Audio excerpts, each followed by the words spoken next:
తాకట్లో ఉన్న బంగారాన్ని విడిపించి ఆ రోజున మార్కెట్ ధర కట్టి మిగిలిన డబ్బును మీకు అందిస్తుంది కొమ్మూరి గోల్డ్.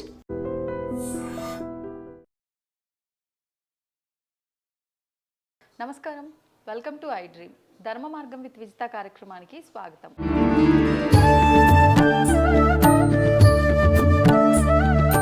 ప్రస్తుతం మనతో పాటు ఉన్నారు కామాఖ్య అమృత శోధన సంస్థ వ్యవస్థాపకురాలు వేణుశ్యామ అమ్మ. అమ్మతో మాట్లాడి మనకున్న సందేహాలన్నింటినీ కూడా నివృత్తి చేసుకునే ప్రయత్నం చేద్దాం. నమస్కారం అమ్మ. అమ్మ, అమావాస్య, ముఖ్యంగా ఈ చైత్ర మాసంలో వచ్చే అమావాస్యకి ఏదైనా విశిష్టత ఉందా? అంటే నేను విన్నంత వరకు ఈ అమావాస్య చాలా సంవత్సరాల తర్వాత వచ్చింది, చాలా ప్రత్యేకతతో కూడి ఉన్నది అని చెప్పి, నిజంగా అంత ప్రత్యేకత ఉందా? ప్రతి అమావాస్య ప్రత్యేకమే. నిజం చెప్తే ఏ అమావాస్య అయినా సరే. ఎందుకు ప్రత్యేకం అంటే, ఇప్పుడు మీరు చూస్తే తెలుపు నలుపు రెండింటిని చూస్తారు. అవును. తెలుపు నలుపులో మొత్తం రెండిటిల్లో కూడా ఆ ఏదైతే రెయిన్బో కలర్స్ అంటారు, ఆ 7 కలర్స్ రెండిటిలో మిక్స్డే. తెలుపుకి నలుపుకి తేడా ఏంటి అని అన్నప్పుడు, మీరు ఎప్పుడైనా ఎండలోకి వెళ్ళినప్పుడు తెల్ల డ్రెస్ వేసుకోవడానికి ఇష్టపడతాం జనరల్గా మనుషులు. ఎందుకు తెల్ల డ్రెస్ వేసుకుంటున్నాం అంటే, అది ఆ ఎండ ఏదైతే ఉందో దాన్ని రిజెక్ట్ చేస్తుంది, అంటే లోపల శరీరాన్ని చల్లగా ఉంచుతుంది. అదే కనుక బ్లాక్ వేసుకెళ్ళాం అనుకోండి, ఈ ఎండను ఏం చేస్తూ ఉంటుందంటే అది అబ్జార్బ్ చేసుకుంటుంది. ఇక్కడ మనం గుర్తించాల్సిన విషయం ఏమిటి అంటే, అమావాస్య అన్నది అబ్జార్బర్. అంటే మొత్తం శక్తి అంతా దాని లోపల నిగూఢంగా ఉంటుంది. ఆ ఉన్న శక్తిని, అంటే ఇప్పుడు చూడండి, కనిపిస్తూ ఉందనుకోండి, ఎంత ఉందని మీకు తెలిసిపోతుంది. పౌర్ణమి రోజు అంతే, 16 కళలండి, ఇంత శక్తి ఉందండి, ఇదండి పౌర్ణమి ఇంత మంచిదండి మీకు తెలిసిపోతుంది. కానీ అమావాస్య రోజు ఏమవుతుంది అంటే, దాని లోపల ఎంత ఉందో మీరు ఫైండ్ చేయలేరు. అందుకే బ్లాక్ హోల్ అంటారు అమ్మవారిని. బ్లాక్ హోల్ అంటే అర్థం ఏమిటి అని అంటే, దాని లోపలికి వెళ్ళడమే కానీ బయటికి రావడం ఉండదుట. అంటే అంత ప్రేమ, అంత శక్తి. అది ఎప్పుడు తెలుస్తుంది అంటే, మీరు లోపలికి వెళ్ళిన తర్వాత. నిజం. జనరల్గా మనం చీకటి ఇష్టపడం, కానీ చీకట్లోనే అన్నీ ఉంటాయి వెలుగులో కంటే. ఎందుకంటే మనం ఫస్ట్ వచ్చింది చీకట్లోంచే. చూస్తే అమ్మ కడుపు చీకటే కదా, ఆ చీకట్లోంచే బయటకు వచ్చాం. బయటకు వచ్చి వెలుగులోకి రాగానే నిజాన్ని మనం వదిలేసాం. కానీ వెలుగు ఎప్పుడు మనకు కనిపిస్తున్న స్థితి, కానీ చీకటి ఎప్పుడు నిజం. ఓకే, అర్థమైందా? నిజాన్ని మనం తెలుసుకోగలం, ఆ నిజాన్ని మనం తెలుసుకో. అందుకే ఏంటంటే, చీకటిని ఎప్పుడు కాళీ అమ్మవారితో, గౌరీదేవితో పోలుస్తారు. నిజం వచ్చేసరికి ఏంటి అంటే లలితమ్మతో, అంటే ఈ పౌర్ణమి వచ్చేసరికి లలితమ్మ, శ్యామలాదేవి ఇలా.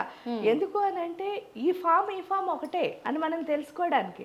అంటే ఇది కనిపిస్తోంది, ఇది కనిపించటం లేదు. మరి పౌర్ణమి ఎందుకంటే ఇంపార్టెంట్ అంటారు. మనకు కనిపించే దాని నుంచి కనిపించని దాన్ని తెలుసుకోవడానికి పౌర్ణమి మనకి సహాయం చేస్తుంది. ఎలా అంటే, మీరు ఇప్పుడు విగ్రహాన్ని పెట్టుకుని ఎందుకు ఆరాధిస్తున్నారు? ఏంటంటే, ధారణ లేకుండా ధ్యానంలోకి వెళ్ళలేము. ఫోకస్ కోసం. ధారణ అంటే ఏంటి అంటే ఊహ. ఇప్పుడు ఇది ఇలా ఉంటుంది, కాళీ అంటే ఇలా ఉంటుంది, లలిత అంటే ఇలా ఉంటుంది అని మీరు ఒక ఆకారాన్ని చూడకుండా నిరాకారంలోకి వెళ్ళలేరు. కాబట్టి మీకేం చూపిస్తుంది అంటే, పౌర్ణమి ఆకారం కింద అవుతుంది. ఆకారం కింద అయ్యేసరికి అమావాస్య ఏంటి? నిరాకారం. అంటే ఆ నిజాన్ని మనతో కలిపేది అమావాస్యే. అందుకని చీకటి అంటే చాలా మంది అమావాస్యని ఇష్టపడరు. కాబట్టి అమావాస్య ఎంత గొప్పది అంటే, సాధకుడికి చాలా గొప్పది అమావాస్య. అందుకే అమావాస్య రోజే ఎక్కువ సాధన చేస్తారు కూడా. ఎవరైనా సాధకులు అయితే వాళ్ళు రాత్రి కూర్చుని అమావాస్య రోజు చక్కగా వాళ్ళకున్న జపాలు, మంత్ర జపాలన్నీ చేసుకుంటారు. ఎందుకు అంటే, ఆ రోజే మనకి నిజం వైపు వెళ్ళే అవకాశం. ఎప్పుడైనా నిజం చూడడం అంటే, అబద్ధంలోంచి నిజంలోకి వెళ్ళడమే కదా సాధన అంటే. కాబట్టి అమావాస్య చాలా చాలా బాగా ఎందుకు పనిచేస్తుంది అంటే, పౌర్ణమి రోజు మీకు 16 కళ్ళలు కనిపిస్తాయి. అమావాస్యకి వచ్చేసరికి చంద్రుడు 16 కళ్ళు కనిపించవు, కానీ 16 కళ్ళు లోపల ఏమైపోతాయంటే కలిసిపోతాయి. ఆ కలిసిపోవడం వల్ల ఏంటి అంటే, మీరు తొందరగా దేన్ని రీచ్ అవ్వగలుగుతారు? నిజాన్ని. ఎందుకంటే మీకు దానికి భేదం లేకుండా అయిపోయింది. ఇప్పుడు మీరు ఒక పని చేస్తున్నారు, ఆ పని అంటే మీకు చాలా ఇష్టం. అప్పుడు మీరు మీకోసం ఆలోచించరు, అమ్మో నేను టైర్డ్ అయిపోతానేమో, ఇప్పుడు అన్నం తినకపోతే ఎలాగో 1 గంట అయిపోయిందేమో. అదే మీరు ఖాళీగా కూర్చున్నారు అనుకో, 1 గంట అవగానే మీకు ఆకలేస్తుంది. అదే మీ పనిలో మీరున్నప్పుడు 1 గంట మీకు తెలియదు. అవును. ఆ స్పృహ లేని స్థితి ఏదైతే ఉందో అది తొందరగా అమావాస్యలో వస్తుంది. మ్మ్. ఈ పౌర్ణమితో మనం ఏం చేస్తున్నాం అంటే అమావాస్యను గుర్తిస్తున్నాం. ఆ. గుర్తించి పూర్తిగా దాన్ని మనలో కలిపేసుకునే స్థితి, అంటే నాకు నా వర్క్కి తేడా లేని స్థితి ఏదైతే ఉందో ఆ స్థితిలోకి నేను వెళ్ళిపోయి పూర్తిగా, అంటే చాలామంది అంటారు వర్క్ మైండెడ్ అని. అవును. వర్క్ మైండెడ్ ఎప్పుడు అవుతారు చెప్పండి? మ్మ్. ప్రొఫెషనలిజం అంటారు. ప్రొఫెషనలిజం లేదంటే మనం ఒక చోటుకి వెళ్ళాం అనుకోండి, మన పని అయిపోయిన తర్వాత ఒక నిమిషం కూడా అక్కడ ఉండాలనిపించదు. అవును. ఎందుకంటే ఇంకో పని మనకు ఉంది. ఉంది. అదే ఖాళీగా ఉన్నాం అనుకోండి ఏం చేస్తాం? వాళ్ళతో మాట్లాడుకుంటూ అర్థం చేస్తాం. కానీ మన పని అయిపోయిన తర్వాత ఒక్క సెకండ్ ఉన్నా సరే వాళ్ళకి మనకి ఏదో ఒక లంపటం వస్తుంది. ఎందుకు అంటే మీ జ్ఞానం మీ పని అంటే, మీ అనుభవం మీ పని అంటే, అది దాటి మీరు ఏం చేసినా సరే అది అజ్ఞానమే అవుతుంది. అందువల్లే గొడవలు వస్తాయి. సో అందువల్ల ఏంటి అంటే అమావాస్య అనేది చాలా చాలా వైశిష్ట్యమైనది. అందులో చైత్ర అమావాస్య అంటే ఏమిటి అంటే మన స్థితుల ప్రకారం మనకి మొదటి సంవత్సరం ఇదే, అంటే సంవత్సరంలో మొదటి నెల ఇదే. అందుకని మొదటి నెలలో వచ్చే అమావాస్య.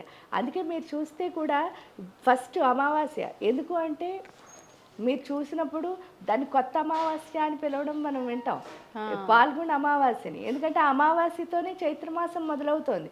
మళ్ళీ ఎండ్ అయ్యేసరికి ఇది వైశాఖ అమావాస్య కింద మారిపోతుంది. ఓకే. వైశాఖ మాసం ఎంతో విశిష్టమైంది, ఎందుకంటే మోక్షకాలం.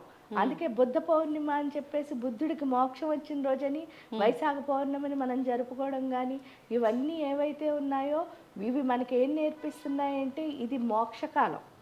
అండ్ చైత్రమాసం అంటే కూడా ఏంటి అంటే చిత్తా నక్షత్రంతో చంద్రుడు కలిసి ఉన్న రోజుని చైత్రమాసం అని పిలుస్తారు. చిత్తకార్తులను మీరు వింటారు. చిత్తకార్తులు అంటే ఏంటి అంటే పిచ్చి పిచ్చి ఆలోచనలు. మన దగ్గర ఉన్న పిచ్చి పిచ్చి ఆలోచనలు అన్నీ పోయి ఈ మాసం నుంచే మన బుర్ర ఎలా ఉంటుందంటే బ్యాలెన్స్ గా మారుతుంది. ఆ చిత్తా నక్షత్రం వచ్చేస్తుంది అనమాట. చాలా మంది చిత్తా నక్షత్రం అంటే వాళ్ళు చిరాకుగా ఉంటారు, వాళ్ళకి చిరాకులు ఎక్కువ అనుకుంటారు. కానీ నిజంగా చిత్తా నక్షత్ర జాతకులు చిరాకుగా ఉండకూడదు. మనం చిరాగ్గా ఉన్నామంటే ఆ నక్షత్రాన్ని మనం తప్పు పట్టకూడదు. అంటే మనలో ఉన్న చిత్తములు, ఆ చిత్తములు ఏమవుతాయి అంటే బ్యాలెన్స్ అయిపోతాయి. ఆ బ్యాలెన్స్ చేసుకునే మాసం. అందుకని ఇది మోక్ష అమావాస్య కాబట్టి ఈ చైత్ర అమావాస్య అంత గొప్పదే. అందులో ఒక చైత్ర అమావాస్య అని కాదమ్మా, మనకి ఏ అమావాస్యకి ఆ అమావాస్యే విశిష్టం. ఆషాఢ అమావాస్య కానీ జ్యేష్ఠ అమావాస్య, ఒక్కొక్క అమావాస్య ఒక్కొక్క గొప్పది. కాబట్టి ఈ చైత్ర అమావాస్య ఎందుకు అంటే మనలో ఉన్న చిత్తములని బ్యాలెన్స్ చేస్తుంది. కాబట్టి చైత్ర అమావాస్య మోక్ష అమావాస్య కింద కూడా మనం చెప్పుకుంటాం. ధన్యవాదాలమ్మా.